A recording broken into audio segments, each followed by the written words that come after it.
Isso, hoje é 8 de março, nós estamos na aula de Direito Penal 4. Vamos falar hoje sobre crimes contra a fé pública. Na última aula, na semana passada, o tema abrangia a questão da moeda falsa, trata do primeiro crime lá do título dos crimes contra a fé pública, e hoje nós vamos falar sobre falsidades documentais. Crimes de falsificação de documento público, falsificação de documento particular, falsidade ideológica e uso de documento falso. São, assim, os 4 crimes principais, né, se a gente pode assim dizer, relacionados aí aos crimes contra a fé pública. Quando a gente fala em crimes contra a fé pública, né, o que a gente está assim, mencionando é a necessidade de uma certeza jurídica, né, de uma confiança que deve existir em certos atos, símbolos ou formas, né, e que a lei atribui um determinado valor jurídico, né. Quando se pune esses delitos, o que a lei, né, procura proteger, né, são esses sinais representativos, né, de documentos que dão valor a eles, mas não pela confiança simplesmente, porque, de certa maneira, envolve uma lesão, né, que afeta interesses patrimoniais, interesse na segurança das relações jurídicas. No caso da moeda falsa, o privilégio monetário do Estado, né, o monopólio que a União tem de emitir moeda. Então, assim, quando a gente fala em fé pública, a gente está imaginando uma convivência melhor em sociedade, porque seria impossível que a gente tivesse uma vida em sociedade assim minimamente aceitável se não houvesse confiança nessas relações. Imagina, vocês não apresentaram para mim, nem eu apresentei para vocês nenhum documento que mostra que eu sou professor de vocês ou que vocês são alunos do FMG. Mas a gente presume que isso seja verdade. Se vocês estão aqui, é porque provavelmente fizeram a matrícula, né, foram aceitos aí na universidade, eu também fui aprovado como professor.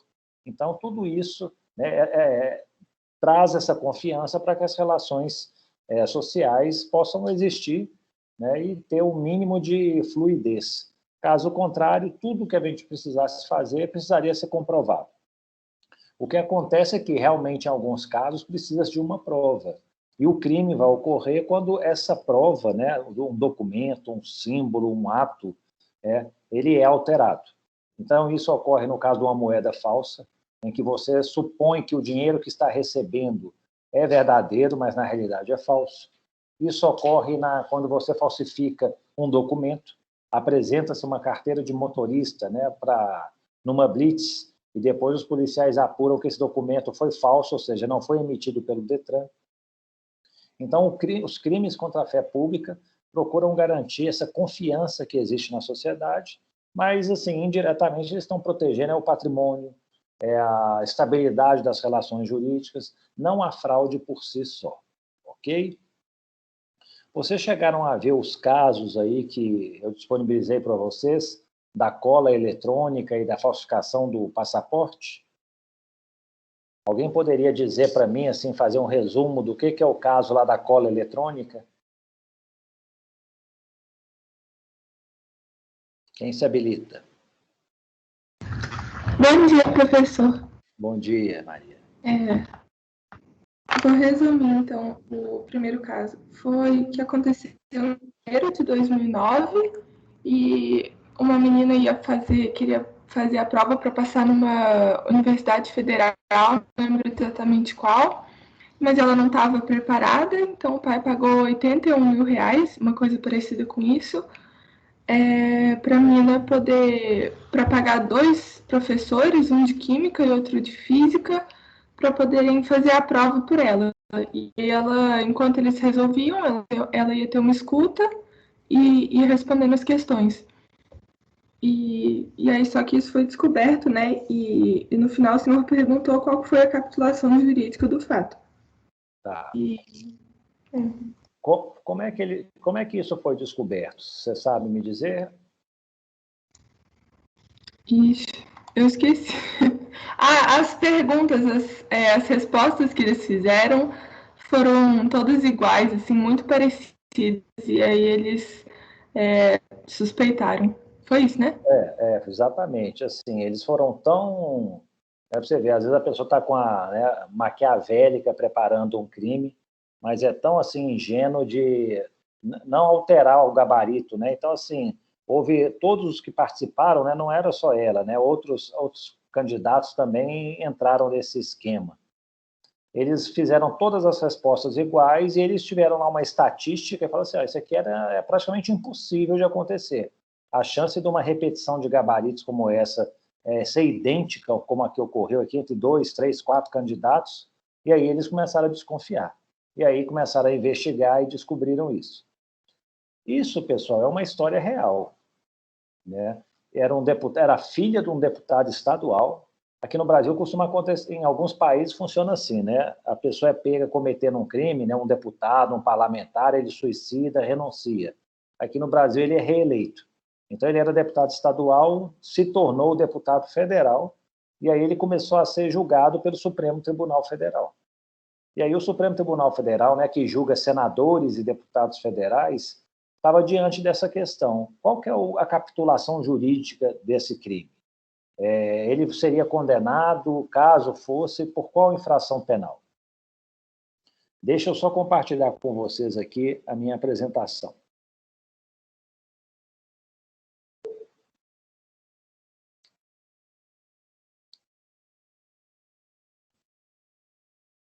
Um instante que eu estou abrindo aqui.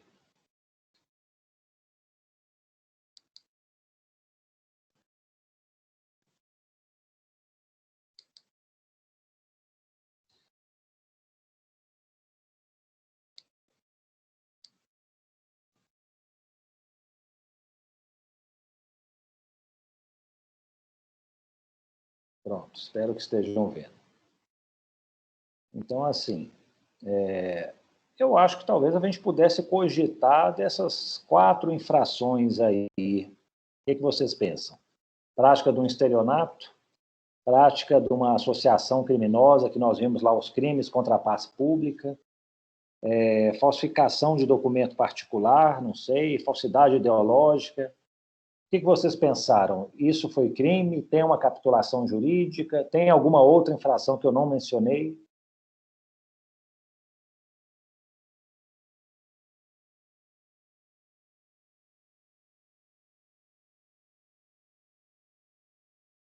Será que a gente poderia falar que é um estelionato? Quem cometeu lá o crime obteve uma vantagem ilícita, né, levando uma terceira pessoa em prejuízo, né, valendo-se disso de uma fraude, de um artifício. O que vocês pensam? Será que caberia um estelionato? Professor, eu pensei que o 299 ou até o 298 se enquadram melhor, né? Então, será que poderia ter um dos dois junto com a associação criminosa em concurso? Sim, poderia também. A associação criminosa é aquela situação, né? Tem que ser pelo menos 3 pessoas, né? 3 ou mais pessoas, para o fim específico de cometer crimes. Será que eles já fazem... isso aí foi um crime único, né? Um concurso eventual de pessoas? Ou a gente consegue falar que existia uma associação, um grupo preparado para cometer crimes? Aí acho que a gente tem que pensar, né? Talvez os candidatos eles tenham se envolvido isso uma única vez. É até possível que os professores eles já fossem, né, useiros e vezeiros desse procedimento, né? Em outras situações eles estavam assim, né, praticando esse tipo de infração. Então, assim, aparentemente o problema não menciona que era algo, né, assim, uma união estável, permanente, voltada à prática de crimes. Parece que eles se reuniram apenas com o intuito de cometer, de fraudar aquele único vestibular da Universidade Federal da Paraíba. E vejam bem, que tipo de falsificação, assim, ou de documento particular, documento público, ou de falsidade ideológica que foi cometido? Qual que foi a conduta? E quem que cometeu? Foram os professores? Foram os candidatos? Foram todos juntos em concurso? O que vocês acham?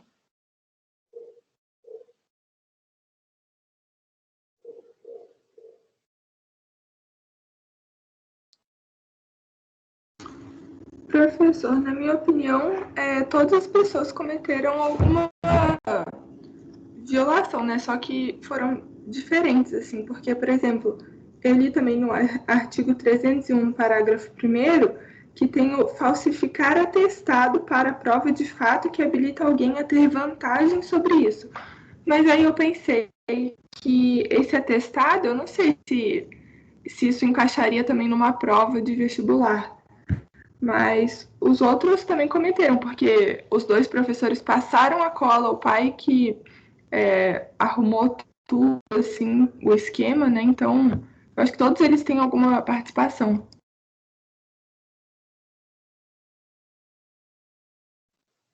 Perfeito. Essa questão do...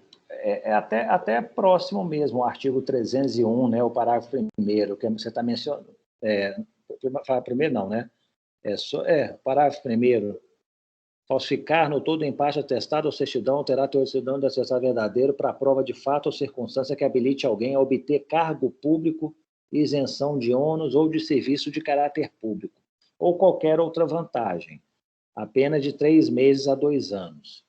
Realmente assim, a gente tem que fazer, né, a filtragem. Embora seja uma vaga numa universidade pública, não é um cargo público, né? Nós temos que interpretar assim, a lei no sentido técnico que ela possui. Então, assim, um cargo público, né, seria aquele que uma vaga, né, um posto remunerado pelo Estado, previsto em lei, tudo, etc. Isenção de ônus, não sei se é o caso também, né? Talvez isso aí fosse um serviço militar obrigatório. Então, houve a falsificação do documento para poder se isentar do serviço militar obrigatório. Mas aqui tem a fórmula genérica, né? Ou qualquer outra vantagem. Poderia ser, né, também uma possibilidade. E vocês chegaram a cogitar desse artigo 311-A, que poderia se aplicar ao caso?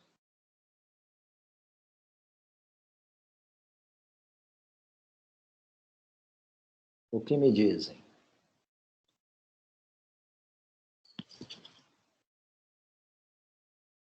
Será que ele não é assim específico para a situação?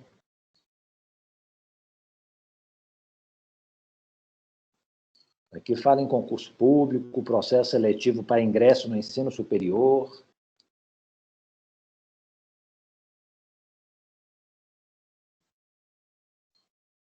Alguém chegou a pensar nessa possibilidade de aplicar o 311-A?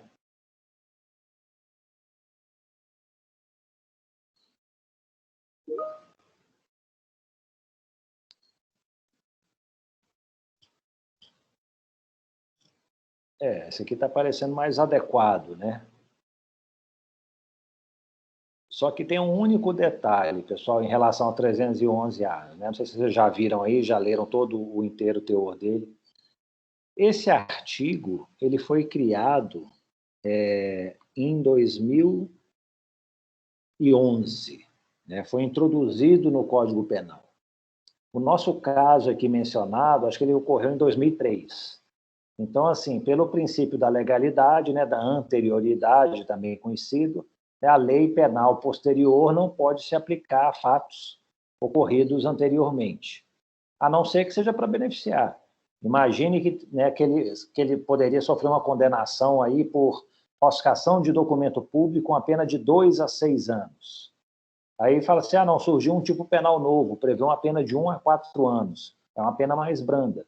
Então, a gente poderia, talvez, até aplicar retroativamente esse tipo penal.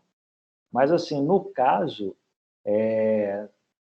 não seria aplicável porque será posterior, e ele vai ser prejudicial, segundo a interpretação que os tribunais estavam dando a essa situação. Por que esse artigo 311-A foi criado? Isso é até muito interessante, porque se a gente pensar bem, talvez seja um tipo penal assim genuinamente brasileiro, né? Muitos códigos penais têm crimes comuns, né? Homicídio, roubo, peculato, tal. Mas assim, cada código penal, vez ou outra, vai ter talvez crimes específicos. E eu acho que esse 311-A é específico para o Brasil.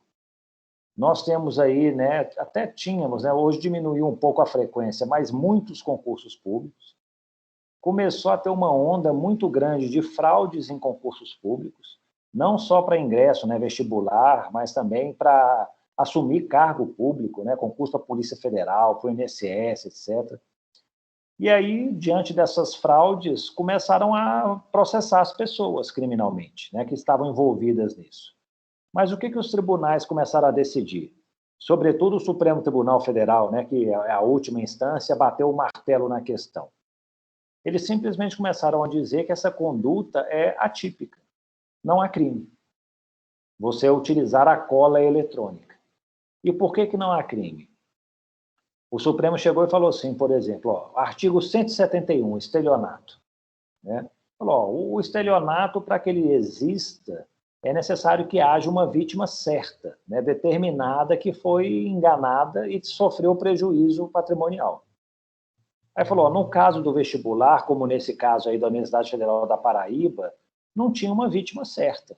Quem que era a vítima aí? Era o concurso público aberto a todos, né? Poderia ter um número indeterminado de vítimas que ficaram prejudicadas em razão do ingresso indevido lá da pessoa que burlou o concurso. Aí vai falar assim, não, a vítima era a Universidade Federal da Paraíba. Mas, a princípio, ela não teve prejuízo nenhum. Por quê?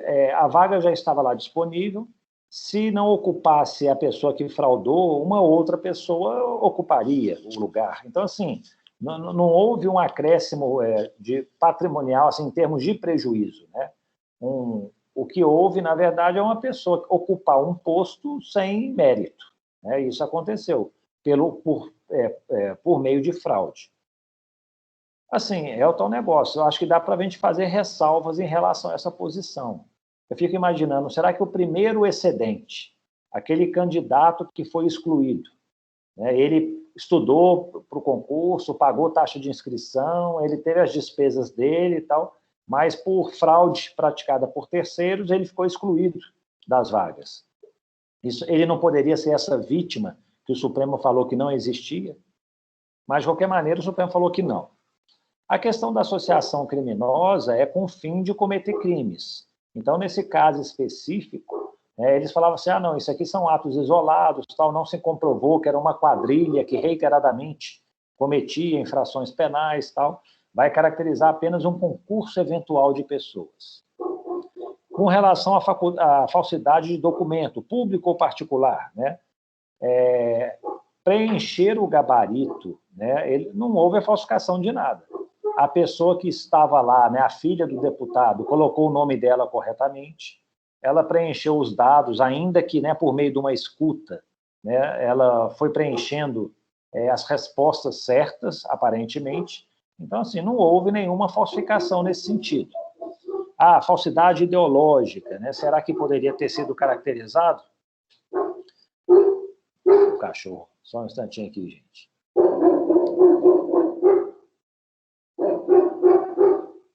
Vamos lá.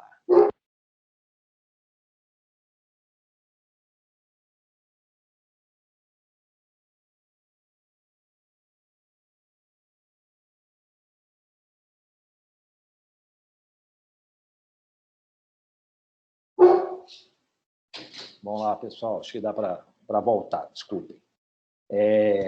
Então, assim, a questão da falsidade ideológica, será que isso aí poderia ter caracterizado?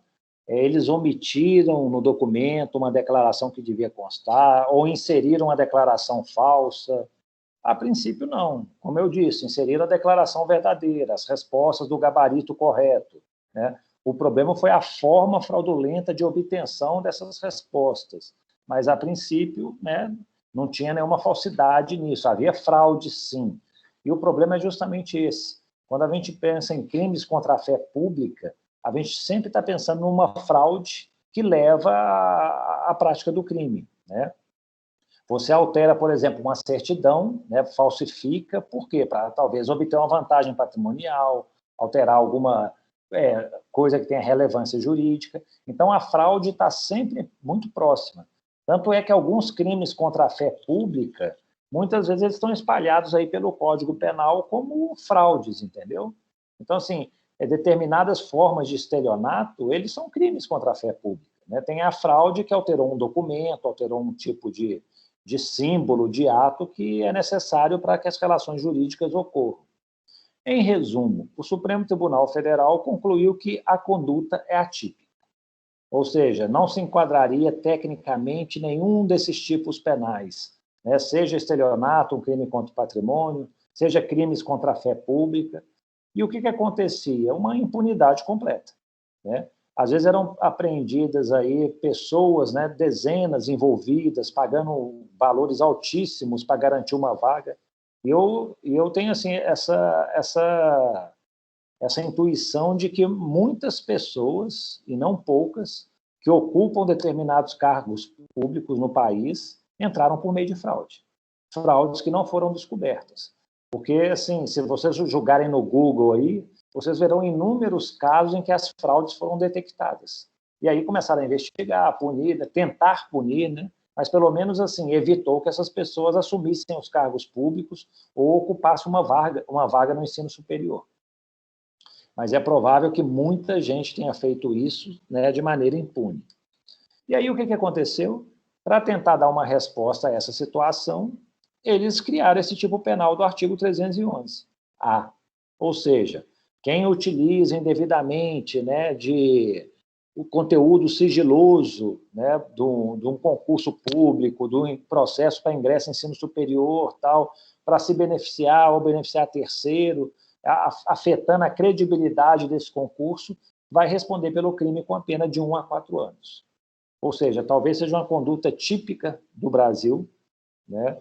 Não sei se nenhum outro país, Itália, Alemanha, Portugal, Espanha, Estados Unidos, tem algo similar. Mas nós precisamos disso para poder tratar dessa questão. E um detalhe, eu lembro, assim, em discussões já feitas em semestres anteriores, alguns alunos até dizem o seguinte, na verdade, eu não sei se esse caso enquadra corretamente nesse 311-A, não.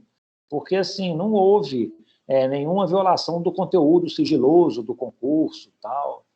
Mas, assim, pessoal, eu acho que sim, né? Eu acho que aqui, o conteúdo, todos vocês já fizeram esse tipo de prova, né? Seja para obter um cargo público, seja para poder também ingressar aqui na UFMG, né?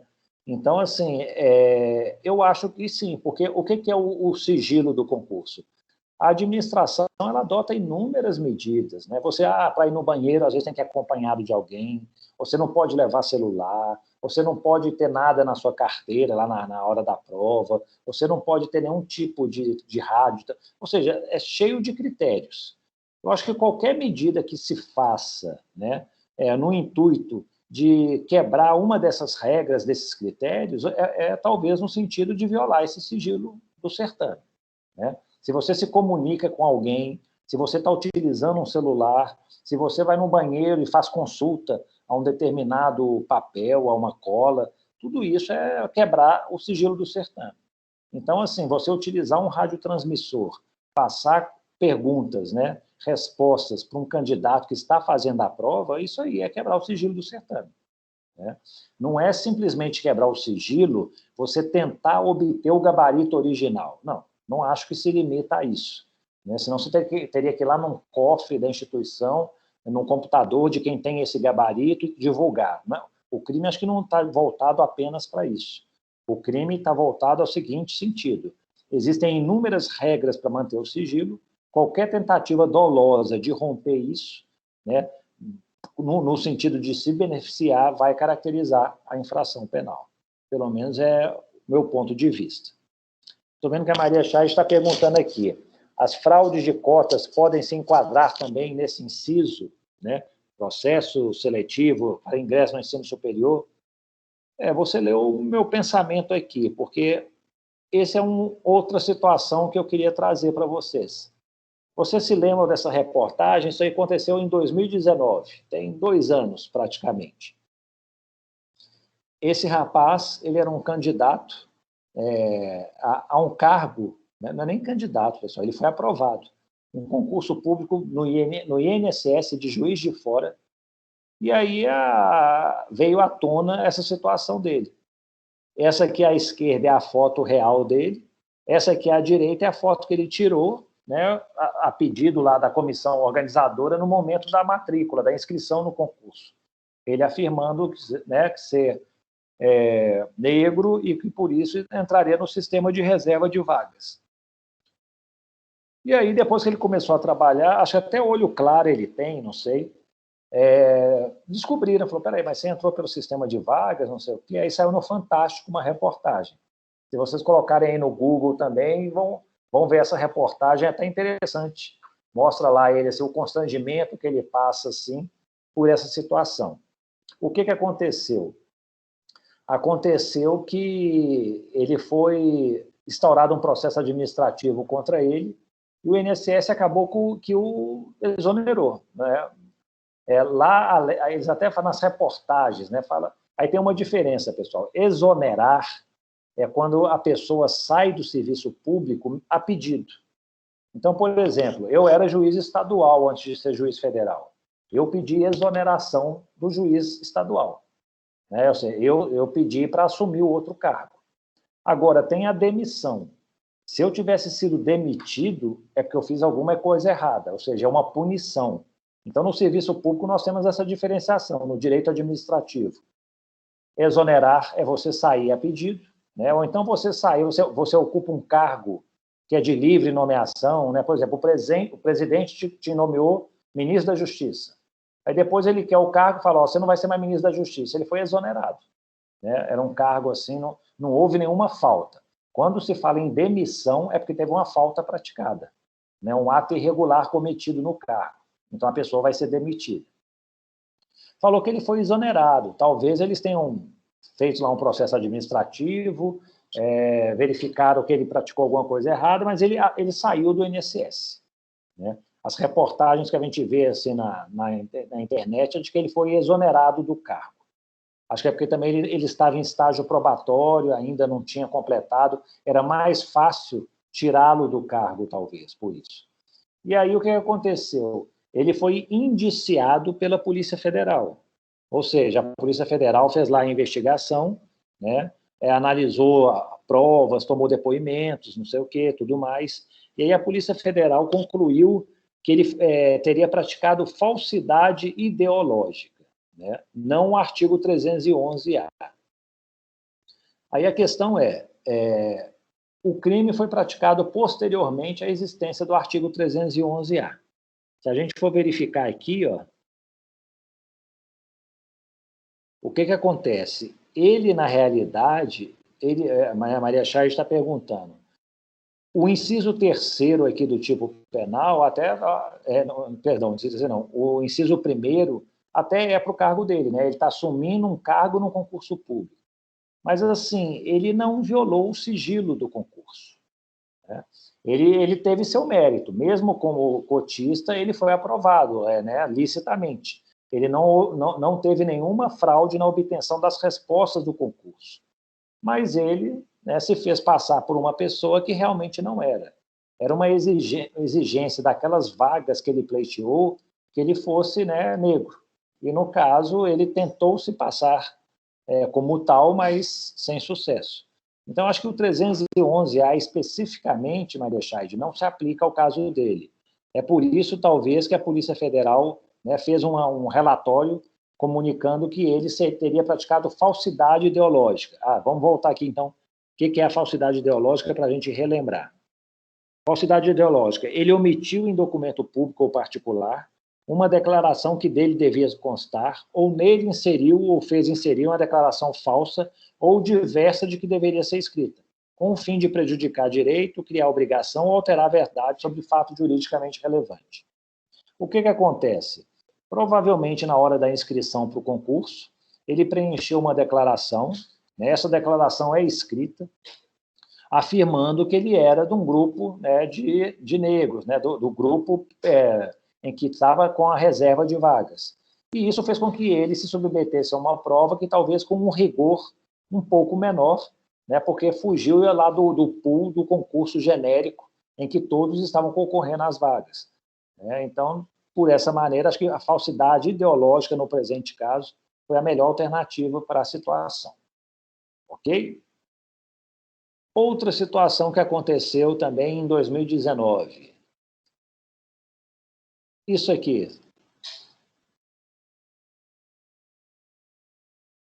Isso foi interessante. O segundo colocado do concurso, ele telefonou para o primeiro colocado, chegou, ligou para ele e falou assim, a prova física que estava marcada para amanhã foi cancelada, viu? Nós vamos entrar em contato depois com você posteriormente para a gente remarcar aqui a data correta. O primeiro colocado que estava lá, né, até então no concurso, ele não compareceu à prova. Aí o segundo colocado fez a prova e pulou para primeiro lugar. E aí o que aconteceu?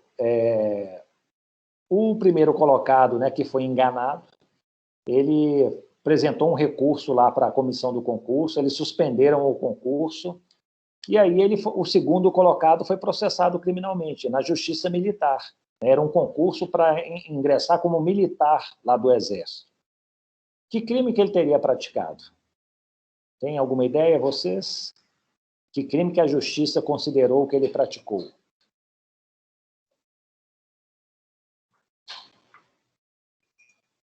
Isso é algum crime contra a fé pública? Ou não, nem crime é?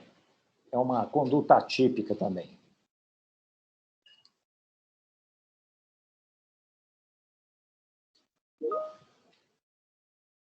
Estelionato?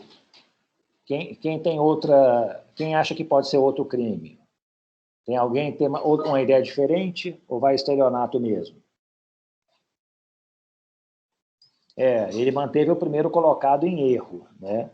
E aí, talvez aqui a gente consiga ver mais claramente o estelionato, né? Porque, assim, tem uma vítima certa. O primeiro colocado, ele foi prejudicado, ele foi desclassificado, assim, do concurso, a princípio. Ele não compareceu na prova. Então, assim, ele induziu a erro uma pessoa, né? Ele obteve uma vantagem ilícita? Sim, obteve. Né? Ele acabou que ele conseguiu passar para primeiro lugar. Eu não sei se era uma única vaga, entendeu? Talvez por isso que teve essa questão. Então, assim, ele foi julgado na Justiça Militar por estelionato, mas com um detalhe. Na verdade, foi tentativa de estelionato.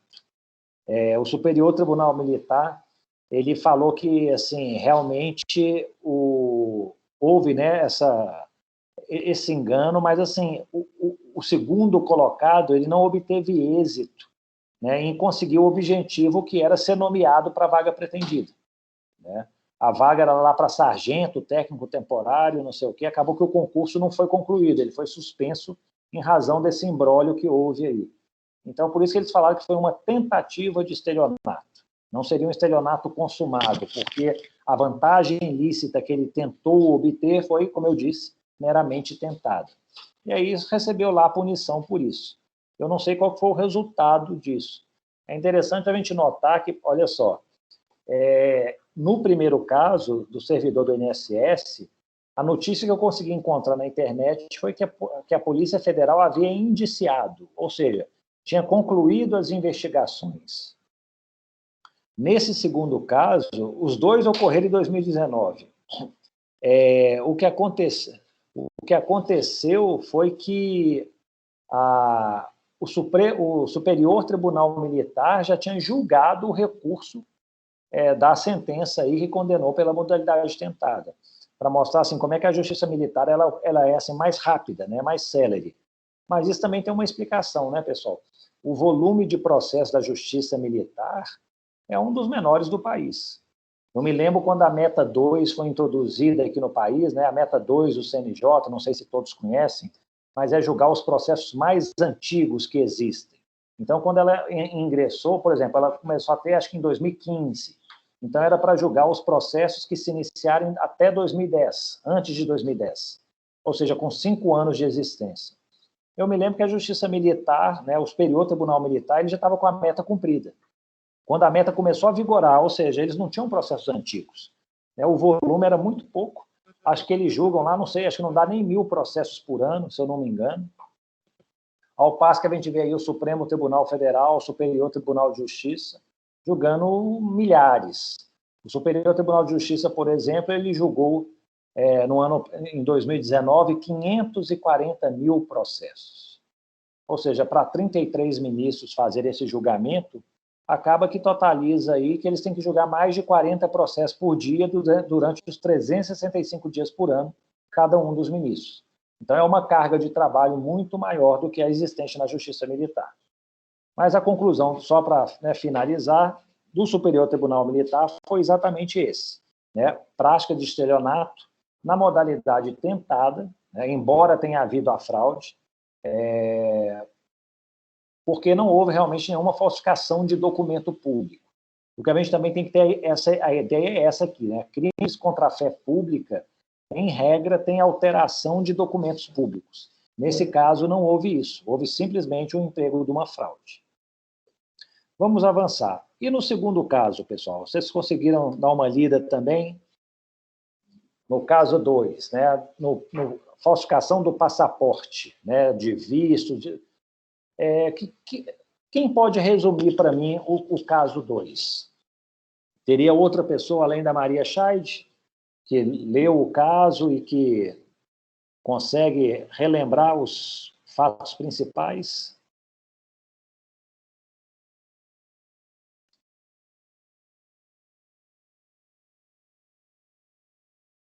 Quem se habilita aí? Estou vendo aqui, ó, Bruno, Emanuel, Isadora, Lucas, Luísa, Luiz Otávio, Mariana, Marina, Ana, Thier. Quem consegue me contar aí como é que aconteceu esse segundo caso? Maria Scheid também pode falar também, se quiser, Tá com o monopólio da palavra.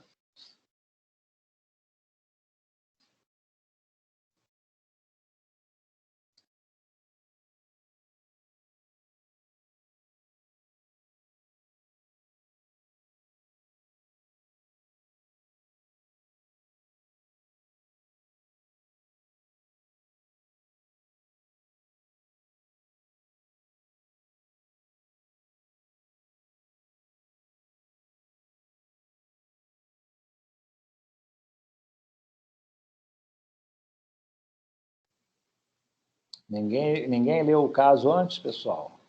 Eu acho importante, eu coloco assim com antecedência para a gente poder trazer a discussão aqui, essas questões. Eu acho que fica melhor para o aprendizado. Seria bom que vocês tivessem lido.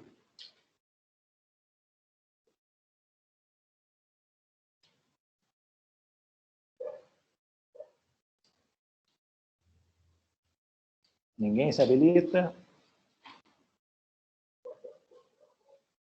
Não precisa falar 100% certo, não. É só para dar uma ideia do que aconteceu.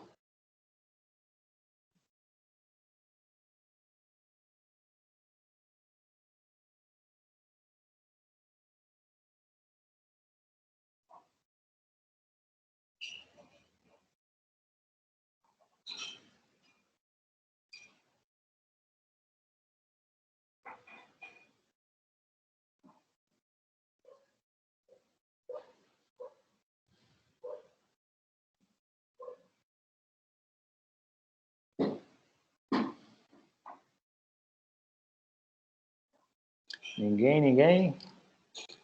Pessoal, aqui, ó, eu acho importante isso. Seria bom dar uma lida no processo, nos casos, Não sei se vocês estão inibidos, acanhados em falar, mas, assim, acho que é útil isso para a gente discutir os casos. Eu acho que a análise de problemas é sempre uma forma de aprendizado melhor do que simplesmente eu apresentar aqui uma aula expositiva.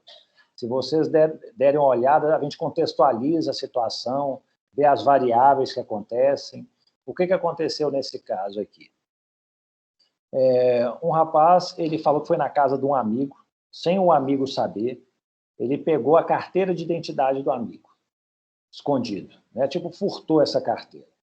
Aí ele pegou a foto dele, trocou com a foto da carteira de identidade do amigo.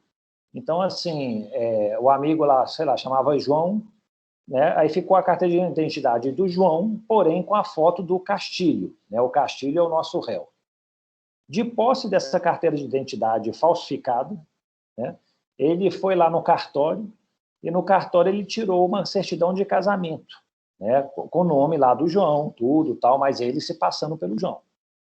Depois ele foi lá na Justiça Eleitoral, também pegou uma certidão de quitação das obrigações eleitorais. Perfeito, foi lá o nome de João, mas ele portando essa certidão. Aí ele compareceu à Polícia Federal e falou, eu quero um passaporte. Aí a Polícia Federal foi emitir um passaporte, um documento assim legítimo que eu falo assim, não era um documento falsificado, né? O papel feito, tudo foi feito pela Polícia Federal. Só que a Polícia Federal foi enganada. Então ela apresentou lá no final, depois ele recebeu um passaporte com o nome dele, de Castilho, né? Não, perdão, com a foto dele de Castilho, mas o nome do João, como estava na carteira de identidade. Então ele estava se fazendo passar por uma terceira pessoa. Aí ele pegou o passaporte, compareceu à Embaixada dos Estados Unidos para obter um visto.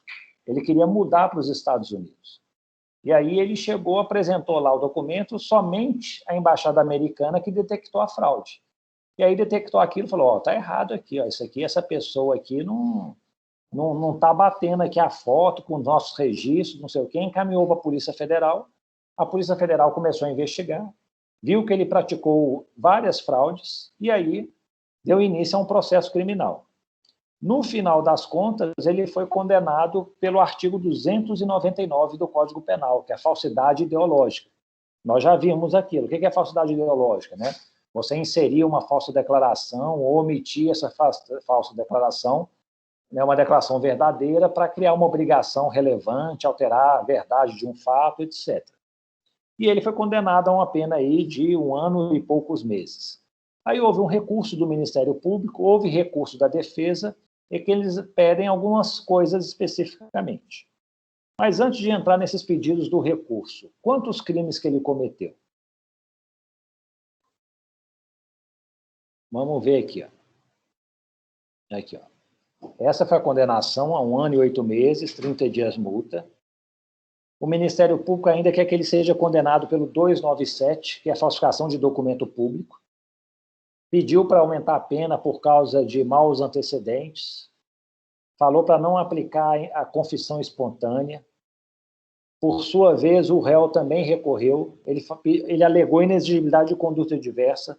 Ele só fez isso para poder arrumar emprego, que os filhos deles precisavam de sustento, tudo. Ele não consegue arrumar emprego no Brasil.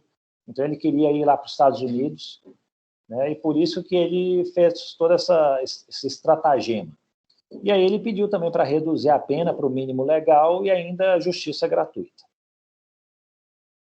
Quantos crimes será que ele cometeu? Foi um só mesmo? O artigo 299, falsificação de um documento público, no caso o passaporte, aquela falsidade ideológica.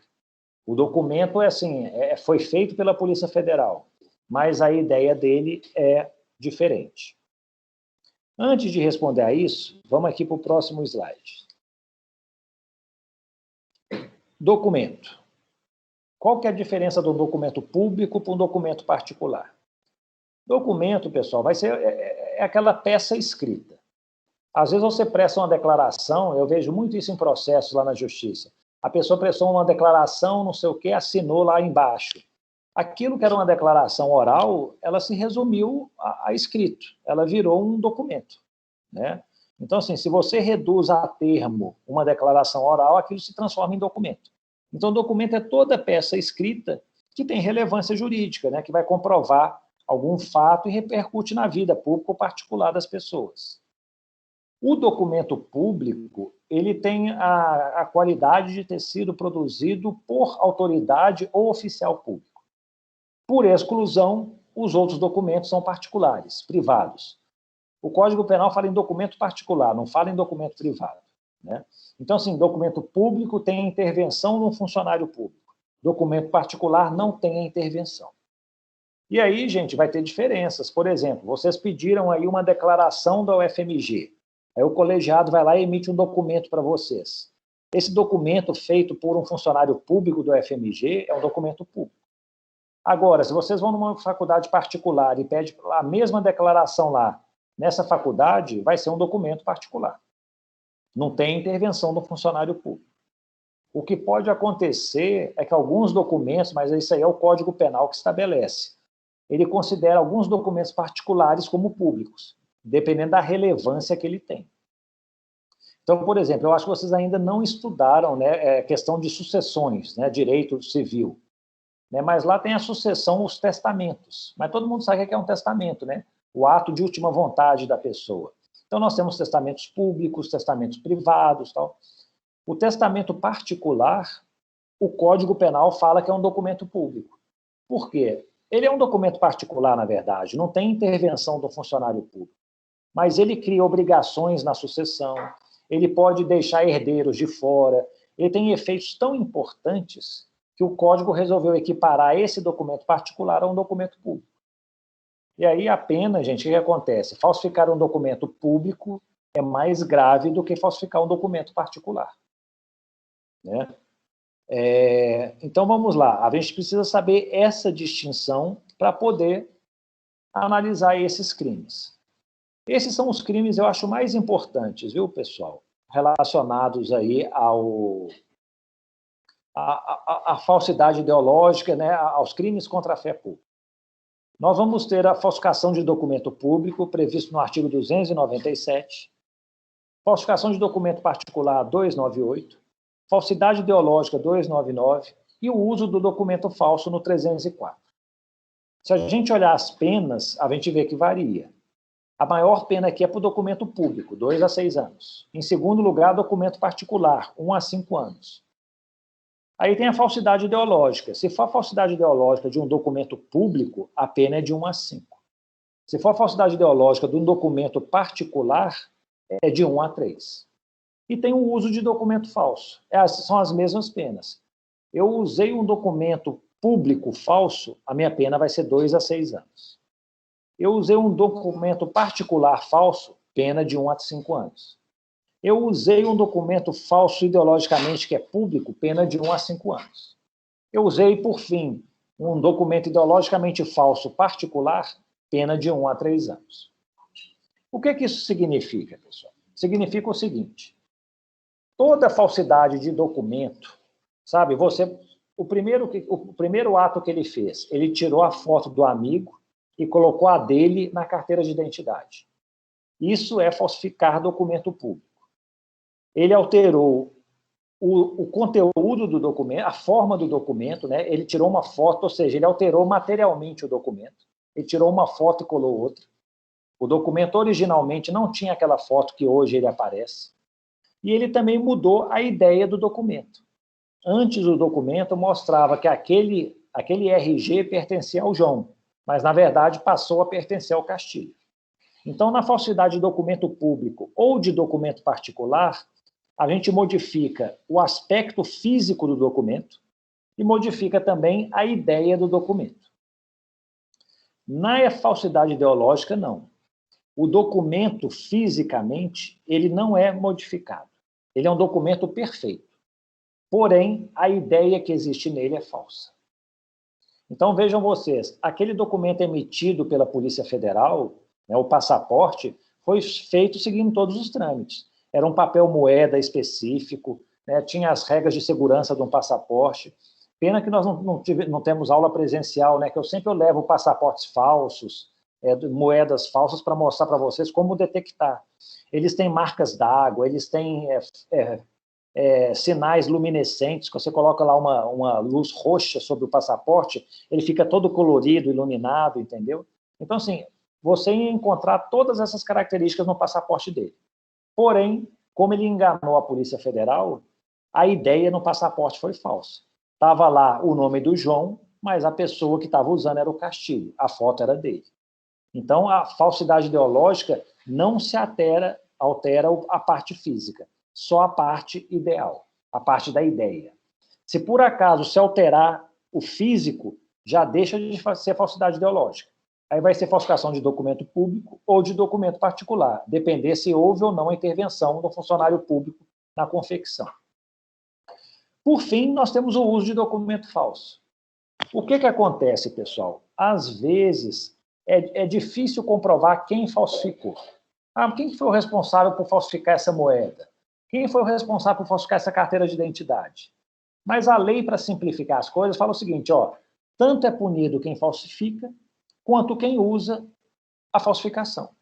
Então, se eu encontrei uma pessoa com a CNH falsa, ela apresentou numa blitz, o pessoal da Blitz não descobriu quem foi o responsável por falsificar. Eu comprei a carteira falsa, fui eu que falsifiquei, alguém me vendeu, eles não apuraram isso.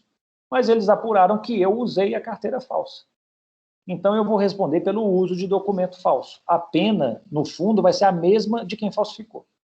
Então, tanto faz descobrir que fui eu que falsifiquei ou fui eu que usei. Só de eu estar usando, né, pela progressividade delitiva, eu respondo pelo uso. Maria Chaide, diga.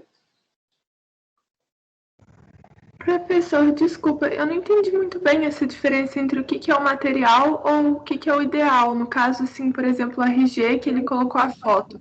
Esse colocar a foto seria o material e o ideal seria... Não entendi bem. O que acontece? Não é tão simples realmente de explicar isso. Quando ele altera a foto, ele mudou fisicamente o documento, né? Ou seja, materialmente, aquele documento foi alterado. Então, houve uma falsidade material. Normalmente, pessoal, quando muda o aspecto físico, material do documento, a ideia contida no documento também é mudada. Então, assim, ele alterou fisicamente aquele documento e, fazendo isso, ele mudou a ideia. Aquele documento que pertencia ao João, que tinha a foto dele, hoje tem a foto o nome do João, mas a foto do Castilho. Então, assim, ele está se fazendo passar por outra pessoa. Está dando uma ideia diferente do que o documento originalmente passava. Então, existe na falsificação material as duas mudanças, tanto do aspecto físico material, quanto do aspecto ideal. O problema é que, na falsidade ideológica, não há uma alteração material. Por exemplo, já houve casos em que se descobriu que tinha uma quadrilha, uma gangue, trabalhando no Detran, com policiais civis, não sei o quê, eles vendiam carteiras de habilitação dentro do Detran. O que acontecia? Eles falavam que a pessoa tinha sido aprovada no exame de rua, mentira, nunca tinha feito o exame de rua, mas eles conseguiam emitir um documento materialmente perfeito. Era o papel utilizado pelo Detran, tinha todos os sinais de segurança, tal, era assinado lá pelo chefe do Detran, tal, não tinha o documento era materialmente perfeito. Se você submetesse aquele documento a uma perícia, os peritos iam falar, não, aqui, ó, esse documento aqui não foi alterado, ele está intocado, intacto. Porém, a ideia dele era falsa. Estava dando a ideia de que alguém foi aprovado no exame de rua, obteve todas as condições para ser habilitado, mas a pessoa não passou nada por isso, ou seja, havia uma falsa declaração em torno da habilidade para dirigir veículos. Então, o que acontece é isso. Talvez, deixa eu explicar talvez um pouquinho mais. Quando a gente pega um documento falso, por exemplo, o RG falso, o que acontece? O Ministério Público, a polícia, mandam para a perícia. A perícia, o que ela faz? Ela pega o documento falso. Normalmente, a perícia tem documentos verdadeiros, que são os padrões, sabe? Tem um padrão de carteira de habilitação, um padrão de passaporte, e eles fazem comparações. E aí chega assim no laudo pericial, talvez vocês nunca tenham visto, mas é mais ou menos assim que, ó, esse documento que eu estou examinando, ele não segue o padrão do oficial. Ele tem aqui uma rasura, não sei o quê, ele tem aqui um descolamento da foto, ele apresentou uma alteração aqui no escrito, é possível perceber tudo isso, ou seja, houve uma falsificação do documento físico. E, obviamente, a ideia dele também mudou. Agora, quando existe uma falsidade ideológica, o perito não consegue identificar falhas no documento. Por quê? Porque ele foi feito seguindo o procedimento correto, formalmente correto. Porém, a ideia, por algum engano, por alguma fraude, ela é diferente do que o documento deveria transmitir. Deu para entender um pouquinho melhor ou ainda está confuso? Não, agora eu entendi direitinho. Obrigada.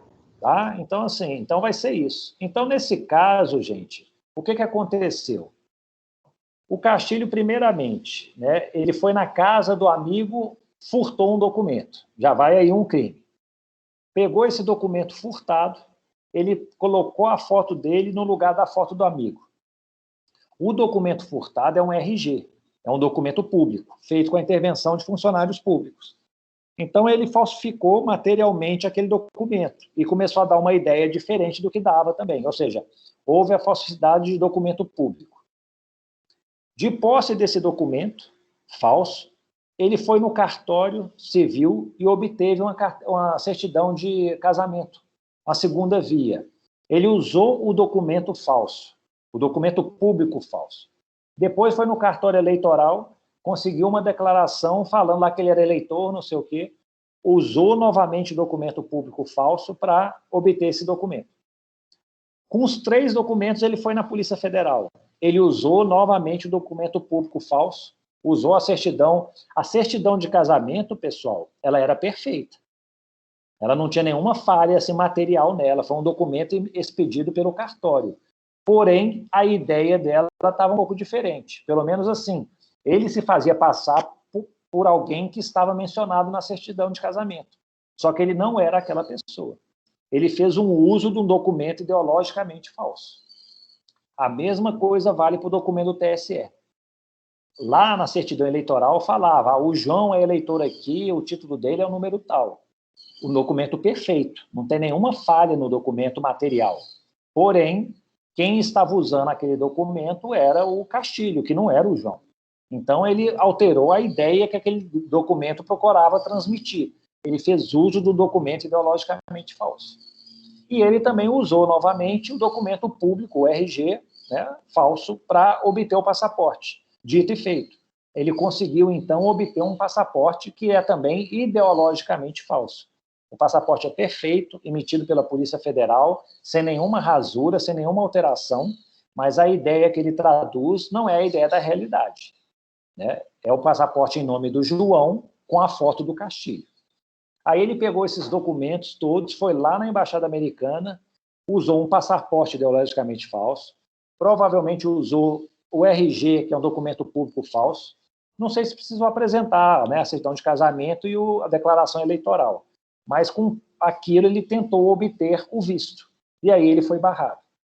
Então, se a gente for pensar, pessoal, ele cometeu uma dezena de crimes antes daquele pelo qual ele foi condenado.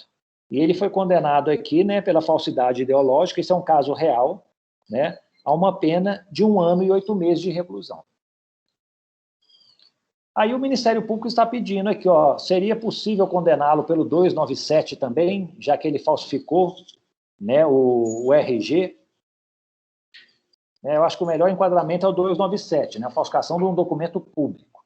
O 298 seria a falsificação de um documento particular. Será que ele poderia ser condenado também pelo 297? O que vocês pensam?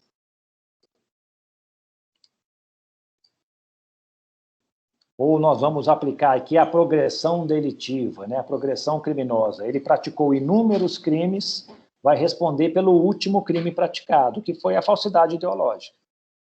Na verdade, assim, o último crime praticado foi o uso do documento, né, ideologicamente falso. Ele usou lá na Embaixada Americana o passaporte. O que acontece nessas situações, pessoal? A jurisprudência não tem reconhecido o concurso de crimes. Né? Realmente, eles aplicam a progressão delitiva. Vocês veem que é absurda a situação aqui. Ele cometeu uns 10 crimes antes do último que ele praticou. E ele só responde pelo último crime. Ok, se isso aí é a tendência, né, vamos aceitar isso. Mas aí um detalhe. Eu fixaria a pena no mínimo em 2 anos. Vejam vocês como é que não tem lógica ele ter uma pena de 1 ano e 8 meses. Se ele tivesse simplesmente falsificado o RG, ele pegaria uma pena de 2 a 6 anos. Ele falsificou o RG, usou documento falso, aprontou um tanto de coisa para, no final, receber uma pena de 1 ano e 8 meses, que é inferior à falsificação do RG que ele fez. Então, assim, está certo que houve uma progressão delitiva, né? Vai responder por um único crime, o último. Mas eu colocaria a pena do último crime mais severamente. Eu explicaria circunstâncias judiciais. Aqui, ó, para cometer o crime de falsidade ideológica, né, com um passaporte, ele precisou falsificar o documento público, utilizar documento público, falsificar documento particular, mas não sei o quê, papapá. Ou seja, foram inúmeras fraudes que ele praticou para obter a conduta final. Eu colocaria a pena aí, talvez, entre 2 e 3 anos, 2 e 4 anos, pelas condutas que ele desempenhou anteriormente. Porque se eu não faço isso, gente, há um problema de individualização de pena. Se eu falsifico um RG para tentar entrar no cinema, imagina, um menor de 18 anos, quer entrar num cinema, numa boate, alguma coisa assim. Ele falsificou lá, identificou. Né? Se for um menor, vai ser uma medida socioeducativa, mas assim, ele responde por falsificação do documento público. Agora, falsificar o RG e fazer toda a escala de delitos que ele fez, receber uma pena menor do que quem simplesmente falsificou o RG, não faz muito sentido. Então, a gente tem que individualizar, considerando todas as circunstâncias e consequências do crime. O Ministério Público, nesse caso específico, ele pediu para ter o concurso material, porque ele falou assim, não, ó, ele ainda ficou em posse do RG. Ele poderia utilizar o RG para outras situações, né? Mas, na verdade, ele não utilizou. O que ele utilizou foi para a prática desse crime especificamente. Então, a gente tem que sempre pensar nisso, né? O documento, em que aspectos que ele foi utilizado. Se ele foi utilizado nessa cadeia progressiva, é nisso que ele vai ser considerado. Agora, se ele depois fez um uso, foi lá, abriu uma conta no banco, aí com a posse do documento falso ele começou a emitir cheque sem fundos, é outra história, é outra infração. Mas isso aí não ocorreu. Então, pessoal, o que acontece é isso aqui, ó.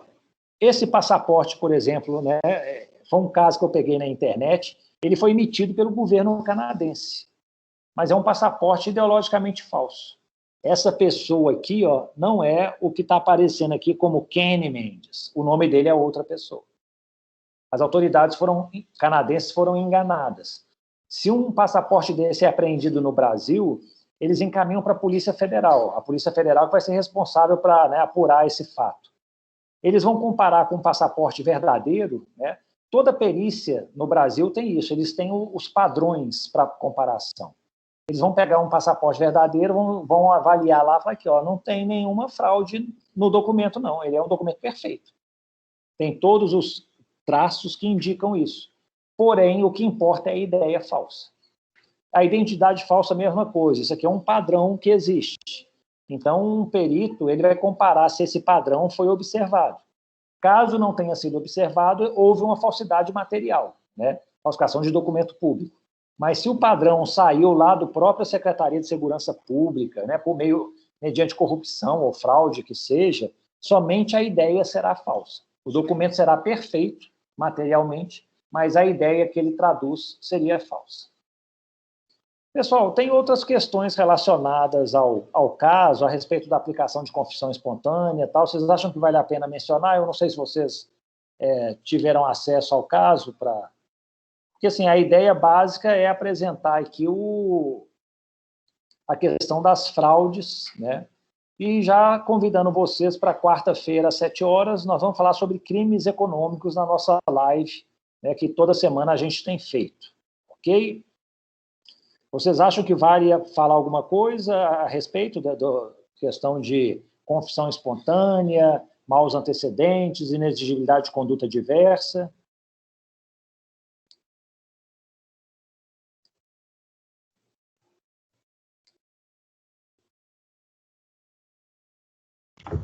Professor, para mim não fez muito sentido aquela questão ele não poder ter uma conduta diversa, mas eu acho que talvez ele não tinha, os antecedentes deles eram bons, né? Mas assim, essa coisa de não teria uma conduta diferente dessa, eu acho meio complicado. Deixa eu falar então rapidamente, que nós até já passamos o horário, né? Não queria atrasá-los mais, mas assim, ó, essa inexigibilidade de conduta diversa, pessoal, não dá para aceitar assim irrestritamente, né? Você chega e fala assim, eu tive que matar a testemunha porque ela me viu matando minha mulher, entendeu? Então, assim, eu para poder me defender no processo, eu tinha que eliminá-la, porque senão ela ia me incriminar, é inexigibilidade de conduta diversa. Não tem sentido, né, um argumento como esse. Isso aí autoriza você a praticar qualquer tipo de delito. Eu acho que inexigibilidade de conduta diversa, elas existem em casos assim, muito específicos. Eu me lembro de um caso na Justiça Estadual que eu examinei, esse, para mim, o júri reconheceu a inexigibilidade. Olha como é que é a situação. Um rapaz foi preso, aí ele entrou lá numa cela, uma cela coletiva, chegou lá um fortão grandão lá, já começou a bater nele e falou assim, quando você dormir eu vou te pegar.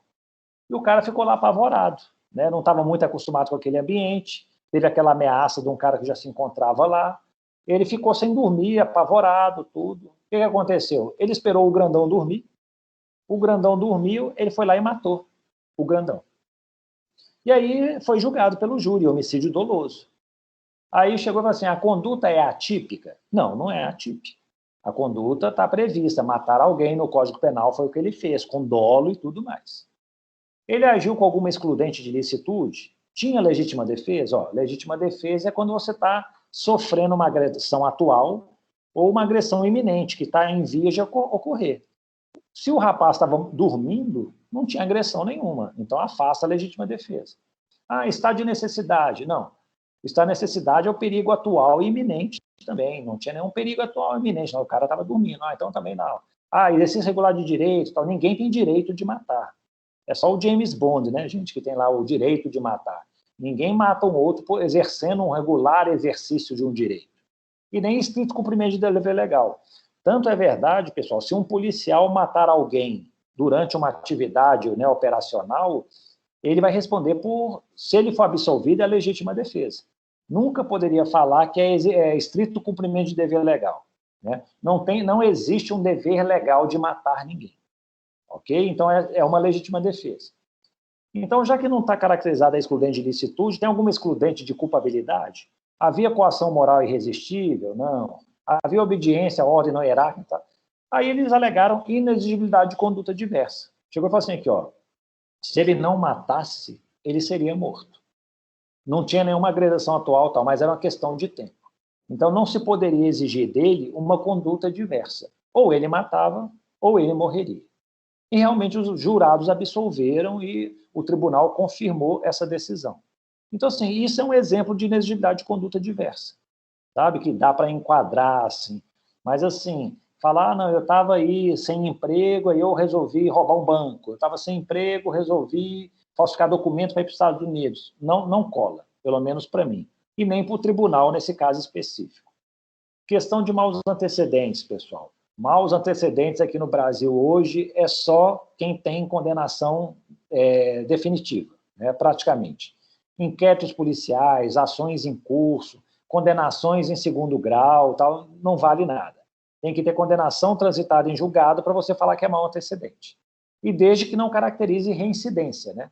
Se caracterizar reincidência, a pena é mais agravada do que os maus antecedentes. Então, no caso aí, parece que ele tinha alguma ação penal em curso, mas isso aí não serve como maus antecedentes. E, por fim, relacionado à confissão espontânea, né, o Ministério Público pediu para excluir a atenuante da confissão espontânea. Mas a regra básica é, se a confissão feita na polícia, né, por exemplo, foi utilizada pelo juiz para condenar, o juiz vai ter que utilizar para reduzir a pena. Entendeu? Então, esse é o padrão. Então, assim, às vezes ele confessou, mas a confissão dele era irrelevante. Tinha tanta prova, tinha testemunha, tinha filmagem, tinha laudo pericial, tudo já demonstrava que ele era culpado.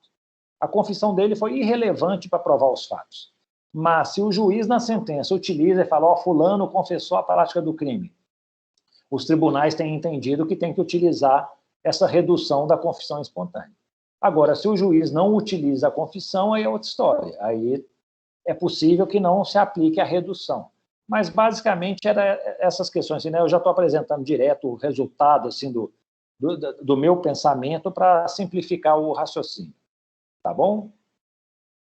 Alguma dúvida, pessoal? Ó, se não tivermos nenhuma dúvida, eu vou agradecer a presença de todos aí. Mais uma vez, falar que na quarta-feira temos a nossa live, né? E se vocês, né, eu vou mandar para vocês, na próxima aula a gente já começa a ver crimes contra a administração pública. Então eu vou mandar um caso para vocês. Pessoal, esses casos eles são simples, né? Em 10 minutos vocês leem, até para vocês se familiarizarem com eles, se não der tempo de resolvê-los. Mas é bom que vocês cheguem aqui cientes do que a gente está discutindo para poder, né, ter um debate mais qualificado, tá bom? Um abraço a todos e até quarta-feira.